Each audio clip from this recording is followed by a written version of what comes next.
테슬라는 며칠간 대폭등을 했고 매수 타이밍 말씀드리겠습니다. RS 커뮤니티는 최저점에서 매수했습니다. 나스닥은 덕분에 6거래일 연속 신고가입니다. 알트 아레나가 어제 정식 오픈되었는데 매매 종목과 성과를 공유합니다. TQ는 제가 92불 좀 넘어서 베타를 조절하며 매도하고 QQQ로 치환했는데 이제 조금만 더 가면 100불입니다. 테슬라는 400불을 뚫었습니다. 모두 축하드립니다. TQ는 최저점에서 매수했고 수익률은 160% 가까이 리밸런싱입니다. 비트코인은 계엄령 풀매수했습니다. 테슬라와 오라클, 구글이 크게 올라주며 증시 신고가를 이끌었습니다. 빅테크의 시총은 계속해서 커질 것입니다. 점점 블랙홀처럼 작은 기업을 인수하고 그 돈으로 더 매출이 늘어나는 시스템입니다. 현재 엔비디아가 4T를 최초로 넘었고 그 다음 마소입니다. 구글은 아직 3T를 넘지 못했습니다. 테슬라는 아직도 저렴해 보입니다. 트럼프와 일론이 돌이킬 수 없는 강을 건넜다고 말씀을 드렸고 저는 그와 별개로 테슬라를 매수했습니다. 그들은 세기의 브로맨스를 찍은 이후 서로 민감한 부분을 건드리며 앙숙이 되었었죠. 그때가 마지막 매수 타이밍이었습니다. 테슬라는 7월 8일에 마지막으로 매수했었습니다. 그 이후로도 300불대에 괜찮다고 계속 말씀을 드렸죠. 테슬라는 매우 정직한 종목이고 지지를 계속해 주었습니다. 오르기 위한 과정을 겪으면서 개미들을 털어냈습니다. 횡보기간 동안 털고 나가는 분들을 많이 봤습니다. 하지만 RS 커뮤니티는 아무도 관심을 갖지 않을 때 매수했죠. 테슬라가 연일 상승한 이유는 여러 가지가 있지만 네바다주에서 로보택시 허가를 받았습니다. 이제 인공지능으로 진짜 누가 돈을 버는지 프라이싱이 되고 있는 것입니다. 제가 시장은 AI의 대장인 테슬라를 과소평가하고 있다고 말씀드렸습니다. 로보택시의 연평균 상승률은 무려 65%로 추정됩니다. 매년 폭발적으로 성장한다는 것입니다. 새로운 먹거리입니다. 일론 머스크는 인류의 행동 패턴과 생활 습관을 바꾸는 선구자입니다. 로보택시가 시장 가치를 제대로 평가받게 한다면 테슬라는 4T로 올라가야 합니다. 일론 머스크에게 무려 1조 달러의 보상을 지급하는 보상안이 화제입니다. 11월에 표결하는데 이사회는 옹호하고 있습니다. 저도 이 제안을 옹호합니다. 일론에게 1조 달러가 가려면 테슬라 주가는 지금보다 7배 더 올라야 합니다. 그렇기에 일론 머스크에게 그 보상을 주는 것을 수락하는 것이죠. 교황까지 뭐라고 할 정도로 이슈였습니다. 어제 프리장에서 8%나 급등했던 이유는 일론 머스크가 20년 코로나 저점 매수 이후 자사주를 5년 7개월 만에 장내에서 매수했기 때문입니다. 무려 1조 원 이상 매수했습니다. 역대급 매수입니다.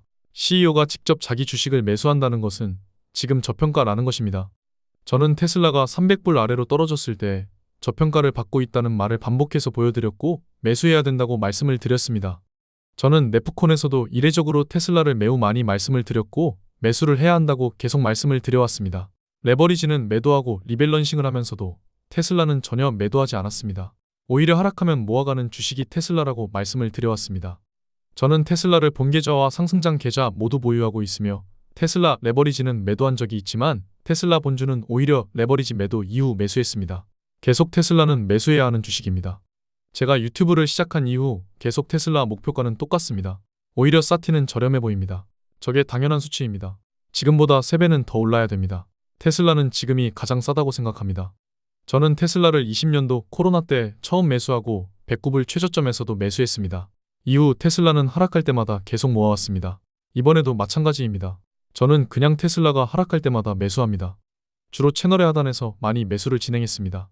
채널 상단을 벗어나면 매수하기보다는 레버리지를 정리하고 본주로 바꾸는 것이 더 유효하다고 생각합니다. 테슬라는 신화 불멸 커뮤니티에서 인증이 쏟아지고 있습니다. 그만큼 제가 강조드린 주식이기도 하고 너무나도 저한테는 쉬운 주식이기 때문입니다.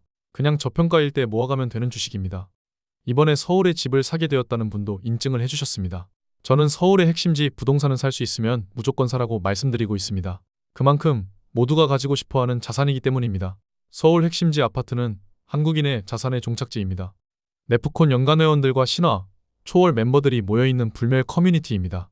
거기에서 서로의 인사이트들이 많이 공유되고 공포에 함께 매수하고 환희를 경계하게 됩니다. 혼자 하는 것보다 훨씬 더 안정적이고 내가 실수하지 않게 만들어줍니다. 네프콘은 제가 매수하는 모든 기회의 근원인 것입니다. 테슬라의 1차 목표가는 사티입니다. 아직 갈 길이 멀었습니다. 중간중간 힘은 들겠지만 그때까지 계속 좋은 시기에 모아가면 되는 주식입니다. 함께 달려가 보시죠. 저는 유동성 랠리를 알트코인 대 폭등 시즌을 준비하기 위해 알트코인 선물 트레이딩 아레나 채널을 오픈했습니다. 시즌은 어제 시작되었는데 주말 동안 프리시즌 개념으로 트레이딩을 3번 했습니다. 그동안 성과가 꽤 큽니다. 총 3번의 트레이딩 모두 공개합니다. 첫 번째 종목은 카이토 선물 본절이고 트럼프와 트리하우스 모두 수익을 거두고 트레이딩을 종료했습니다. 매매 원칙과 시황도 모두 공유 중입니다. 정리하면 프리시즌에만 이미 시드의 10%의 수익을 얻고 시작했습니다. 320만 원 정도가 수익입니다. 시즌 시작일은 15일 어제입니다. 출발이 좋습니다. 알트 선물 대폭등이 시작되지도 않았습니다. 저는 이미 TQ 레버리지를 매도하면서 베타를 줄였고 나스닥과 테슬라에 베팅하며 현재는 알트 선물을 하고 있습니다. 유동성 랠리가 시작되기 때문입니다. 미국 주식은 베타 투자를 따라 가치를 인정하며 그 가치를 담아 기계처럼 진행합니다.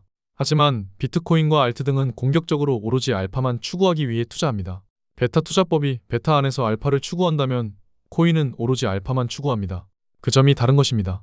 저는 알트의 역대급 기회가 기다린다고 생각합니다. 오늘 여기까지 하겠습니다. 미국 주식과 비트코인 모든 매매 타이밍입니다. 테슬라도 마찬가지이고 시간의 흐름 속에서 우리는 그 가치를 잘 알아보아야 할 것입니다. 대중은 못 알아보는 그 기회를 RS 커뮤니티는 항상 찾아 저격합니다. 아직 기회가 오지 않은 미국 주식과 알트코인 또한 마찬가지일 것입니다. 베타는 안정적으로, 알파는 공격적으로 추구하는 것입니다. 창과 방패를 잘 다루고 전투와 전쟁을 승리하는 것이 RS의 승리 공식입니다. 감사합니다. 함께 하시죠. 지금까지 목숨 걸고 레버리지와 테슬라, 비트코인 투자하는 RS 미국 주식이었습니다. 감사합니다.